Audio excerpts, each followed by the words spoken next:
Welcome back to the Weekend Warrior Show Recap Podcast. TyJon Charlie here. It's been a minute. I haven't been able to keep up with all the stuff. It's pretty much my norm. It's been a rough start to the year, if I'm being honest. I was sick starting day one on 2026, and I don't know if it was COVID or really what it was, but I mean, it was 2 weeks of pretty roughness, and still doing the normal stuff. I don't really get a chance to stay home ever, so I just kind of have to tough it out. And so those are some rough days for sure, just trying to get by. And then I went deaf in one ear for a good 2 weeks. It was pretty sure it's from the sickness, but as stuff like that happens, being a musician, you start to think, well, maybe this is it. Maybe this is the final countdown here. I was probably 60% deaf in my left ear, and that's the one that's usually right by my monitor. Luckily, it's come back, and there's been a lot of I don't know if anybody else has this, but the popping, my ears pop and they're out of sync with each other. They don't hear right. If one ear will feel like it's underwater. But when I was deaf, I was hoping that it, one of my ears would pop and I'd be back to normal, or at least some, but it was just nothing. It was just dead. And I've never had it happen so bad. And of course, that makes the shows harder. And then it's you end up with being sick and being partially deaf, you just try to get by whatever you can. I don't think that, my singing technique always gets weirder or different. It's a different style that I have to do to feel like I'm singing in key, as much as I actually am. Who knows? But so you kind of get almost a weird way of singing. And then finally my hearing came back. And it's still weird. I had a show last night, and it was halfway through, something happened in my left ear, and it was just popping weird, and my right ear was popping too, but my left ear went out completely.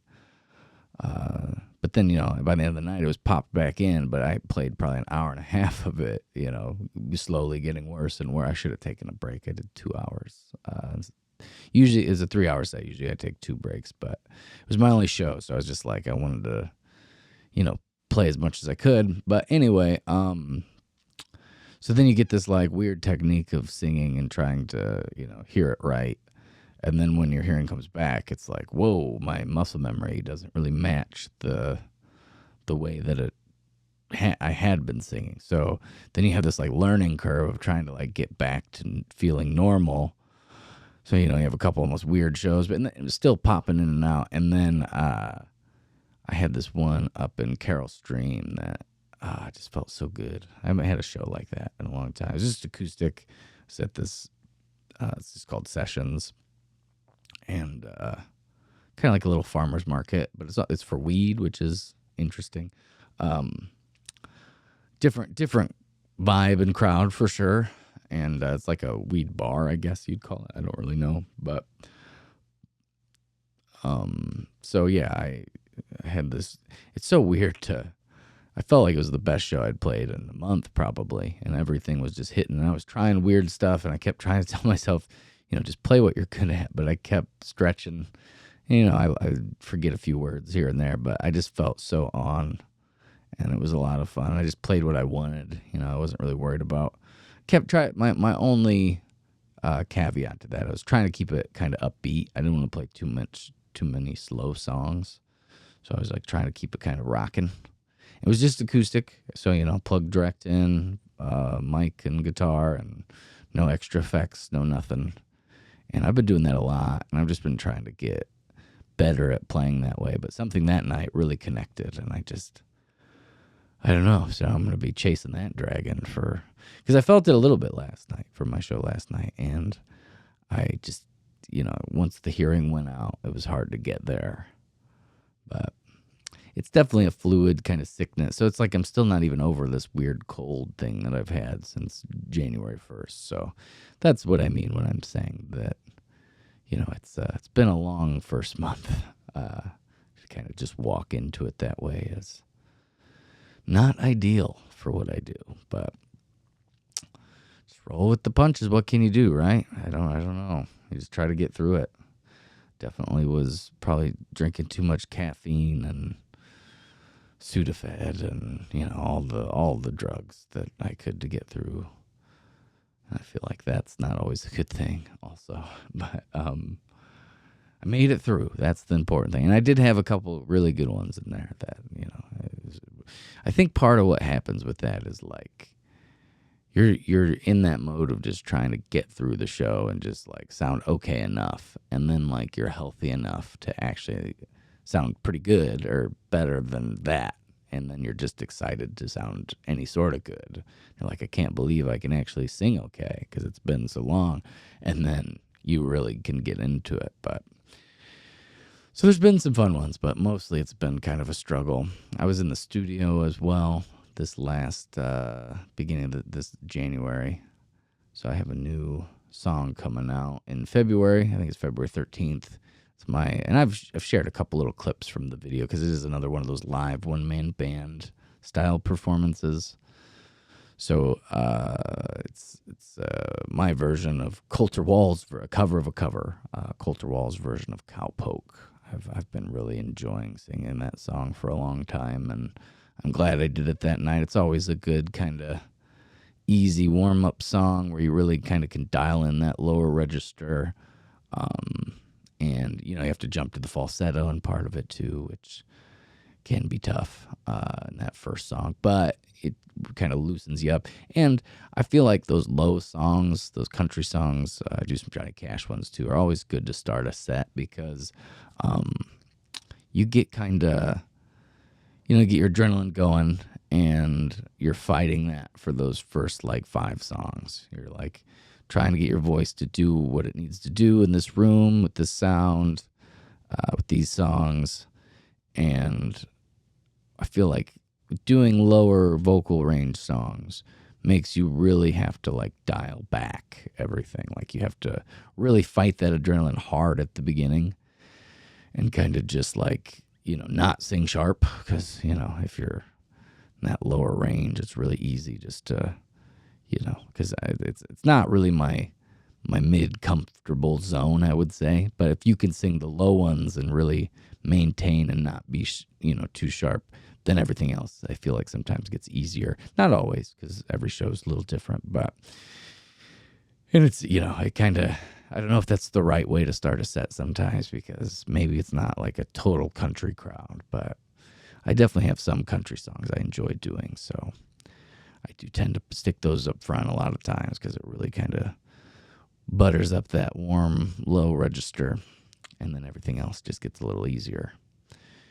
And you have to play it a little dynamically, too, you can't be playing too loud because then you'll definitely go sharp. But anyway, so, yeah, my version of Colter Wall, Colter Wall's version of Cowpoke, one-man band, live in the studio, got the video done. I had this crazy thing happen with, not really that crazy, I guess, if you're a tech guy, but for me, it's really annoying. I been releasing these one-man band versions live in the studio, and, I did all the production as far as the video part, like editing all the videos together, and I had them on a hard drive, and one day our power went out while the hard drive was plugged in, so I can't access those files on the hard drive. So, I had a bunch of them set up so these videos were easy to, templates kind of built for them, but now none of the videos can be located. So then I was like, well, I still have the memory card from the actual night, that I probably recorded, onto it since then.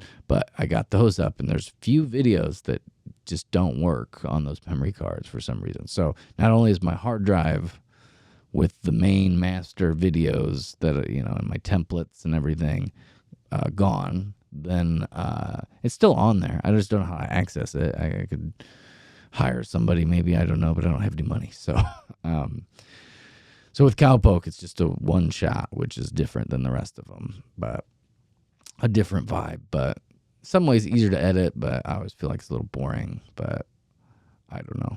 I don't think it really matters. I think it's still a good video. Quality looks better than most of the other videos for that one camera at least, and just not a little bit of movement. I put some zooms in and stuff, but for the most part, it's just kind of a one shot, kind of boring. But I think it'll be fine. I don't know that anybody really cares anyway. I mean, I'm not getting a ton of views. I think, I use them for the clips on TikTok, which seems to do better than the actual YouTube video views. But I'm close to 600 subscribers on YouTube, so that's cool. I'm getting right there. I think I'm 590 something. So, and the TikTok numbers are going up, which is nice. I'm almost to 1,500, which has been a process and slow. And I've been posting literally 3, sometimes 5 times a day for at least 6 months. Because I noticed, so the way I could post to get more views and stuff. So, and just trying to be consistent. And I have noticed growth. I kind of, it went up and up and up, and then it kind of plateaued, and then it's down just a little bit right now. And with that always, but it's still so many times. But it's 6 or 7 times better than where I was at on my monthly listeners. So it's doing something. I mean, I don't know. I've gotten some new fans that way, and that's the only thing I've ever really noticed to move the needle at all. So it's I just double down and do it every day, and pretty much treat it like brushing my teeth. I get up every day, and after I get moving a little bit, I'll sit there 10 minutes and just focus on it. I've gotten it down to kind of a fluid science, so I can knock 3 posts out no problem. And those are usually just carousel posts, and then as the day goes on, I might feel I should post a regular video if I have a little extra time. And those probably, the actual videos, they don't ever get as many views. But, I feel it's nice on the grid to, if I'm posting that same carousel or a similar carousel over and over with the same couple songs, because pretty much they say you should find what works and just, double and triple down on those. So that's pretty much what I've been doing, which again has been yielding results. But so I feel it's nice to throw a little video clip in along with that. So when people do visit your pages, they are oh, here's a song that he's, a video that they can actually check out. That's just not the same clip of the same 30 seconds of the same 2 songs over and over and over again. And I play with the song a little bit here and there. I'll change a couple, I'll try some different songs once in a while, but if it's not broke, you shouldn't fix it, right? So I just keep on pushing hard that way. And again, it's not extraordinary numbers, but it's more than I've ever seen. And I've definitely gotten some YouTube subscribers through TikTok and through the YouTube Shorts, and definitely upped my monthly listeners doing it that way. And it's it's not that big of a deal to spend 10 minutes on it every day if it actually yields some results. But I don't know. Anyway, so that's been interesting. And what I'm saying is with the Cowpoke video, I'm gonna end up just use clips from that anyway. I think that's what gets more traffic, more views. Can't really post a full song. I don't think it really gets nearly as many views that way. But anyway, so it's been cool. It's been cool to see some growth, but it's been a struggle on all the other fronts. So, I mean, I don't know. Money's been rough. Yeah, I don't know. Sometimes, this time of year, I feel everybody's depressed. Nobody wants to go out, and it's hard to make money because you don't have as many shows. And I feel I don't know if anybody knows that Radiohead song, How to Disappear Completely. Sometimes I feel that vibe is it's just drone, NPC kind of feel in this time of year. So cold, you don't want to go outside. The only time I feel anything is when I'm hit it right in the practice, or the drum kit over there, or playing a good show once in a while. It's hard to feel anything really, but inspired is definitely the hardest thing. Have a couple new songs I've been working on. I've been playing them live here and there. So that's been fun, but I wrote them really hard, so I mess them up a lot live. I have to play them 1,000 times so I can get through them in a way that feels good. Not that there aren't shining moments, but trying to get comfortable with that. I started, when I finished Cowpoke in the studio, I started older song, an acoustic version. And I actually tracked all the guitars here in this room. And then I brought it to Eric over at Eclipse to mix. And I got all the guitars kind of mixed very nicely. I added one extra guitar when I was in there, I think. Nice, warm, kind of lower one. And then I just got to do, I think I'm going to add a little cello and a vocal part. Obviously, the lead vocal is a cello part and a main, lead vocal. And that one will be ready. Hopefully, that'll be the next single after Cowpoke is out for a bit. I think starting, I got pretty much a month from when Cowpoke comes out, February 13th. So that's how long I kind of want to give myself to get that other song done. So hopefully I can get it out within the next half month after that. So trying to release regular, and I'm trying to figure out how to do it a little bit cheaper. So I'm not, recording every part necessarily in the studio if I don't really need to. I did that with Completely Closed, though it was through Jeff Easton. He recorded it outside of Eclipse. And, really just one mic on the acoustic, took the pedal board, send, and then we did vocals. And I took it into Eric, and I think it was much easier just to focus on getting the best sound out of that stuff and mixing and mastering. And I really like the way that one turned out. There are some things about it that obviously you can't get out of the woods with that stuff. You're always going to have stuff that bugs you. It's never going to be a perfect recording, I don't think. And if it is, I've never reached that level. But there's always something that I wish we would have done that. You have to put a line on it somewhere. You have to stop and put the song out at some point. And I was super happy with the way it sounded initially, but then you listen to it just, 1,000 times too many, and you can come up with some things that you could have done differently or better. But so I'm going to try to do a couple songs like that, kind of work out that process, maybe get more of a template with that with Eric, and hopefully I can get a higher turnaround rate, though, again, I'm broke, so it's hard to, I could prep stuff here. I could prep some, all the tracking here, but ultimately I don't have the equipment or the ear to really get it to sound as good as I want it. So I pretty much have to bring it over to Eric. But yeah, that's pretty much all I got on the docket. Pretty slow February. So it's going to be a long, cold month, and I'm going to melt more into the background, I guess. I don't know. Even on this podcast, I feel like I have nothing to say that people care about.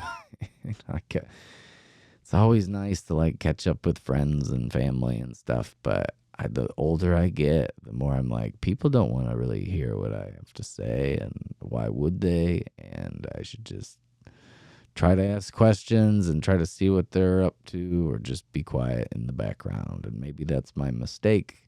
I should try to just, I think I've went through phases where I talk about myself a lot, and I don't know where that really gets me. I'm just trying to make conversations move. It's like, oh, I did do something kind of cool, but who cares? I don't know. I feel like maybe it's just the depression of winter. I just feel nothing. I wish that I could get excited about pretty much anything. It's just day in, day out, drone. Am I an NPC? I don't know. Am I a background character in some other story that I don't even know about? I don't know. I guess it's the decision you make, and right now I just haven't been making the other decision to try to be the main character. But being sick, the cold winter, below zero, and then the dark early, just doing the same things day in and day out. I think wears on most people. I do think, I have a thing, at least the thing I do I like. I like playing music. I like record. I wish I could just play and record music, but that's it all the time. And there's part of me that's like, I could do a lot more of it, but it's always a daunting task. And, you fight that, the finalness of it, even though you can always re-record something. You could always record something, upload it, take it down later. Like, I don't know why I think of things in such absolute terms. But it's like I tried recording the guitar parts to Gloria, and it took me a few takes. And I'm like, I played this song 1,000 times. It should not take that long. But it's like, you want to get everything as perfect as possible, so you don't have to spend forever editing. And just get a good take would be best. And you're really ISO focused on the guitar when you're just recording with guitar, and you're like, do I always play it that way? You start second guessing things, overthinking it, and you really get in your head about it. So that idea, I mean, it feels good when it's done, when you get to that mixing and mastering phase, but it's like such it seems silly because I played the song so many times. So it's like, I should just be able to knock that out quick, not really think too hard about it. And then the fun part in the studio, I don't know if the actual tracking is really, I mean, vocals sometimes can definitely be fun to record vocals. And when you're doing it by yourself, you don't have anybody to bounce any ideas off of. You don't even know if you're doing a good job. It's always more fun to do stuff with other people, but I'm just out here by myself most of the time. That's probably part of the overall roughness of, I think, this first month this year, 2026, is I do most of the things by myself. I was listening to that, my song I'm about to release, Cowpoke, and the lyrics in that are pretty relatable to me, and I didn't even know they were relatable until after I recorded it. I mean, there's some parts. The last verse doesn't really apply, but I'm lonesome, I'm happy. I'm lonesome but happy, rich but I'm broke. Something about being just a cowpoke, from Cheyenne to Douglas, the Rangers I know. So I drift with the wind. What's the last line? I drift with the wind. I don't remember the last line, but no one cares where I go. Yeah, so yeah, a little too relatable. I ain't got a dime in these old worn out jeans, so I'll stop eating steak and go back to beans. I mean, I don't like beans, but I eat pretty cheap when I'm broke. I pick up a 10 spot in Prescott, I know, riding them broncs and the old rodeo. So, I mean, not really riding bronc like an actual rodeo, but like sometimes I feel like my shows are a little bit of a rodeo, and I'm not riding a horse, but I'm driving all over and playing. But anyway, it was just kind of funny that I, listening to my own song after I played it, my own cover. It's not my own song, my own cover. And maybe part of the reason I like that song, subconsciously, is those lyrics feel so relatable to me in my life, even though they're, very different lives. I'm not a actual cowpoke, obviously, but the metaphor is very nice for what I do. So it's very relatable. Anyway, that's what I got coming out. I hope to have some cooler stuff to talk about always, but we'll see what happens. I don't know. Anyway, I appreciate anybody who takes the time to listen, and I'll talk to you all next time. Have a good one.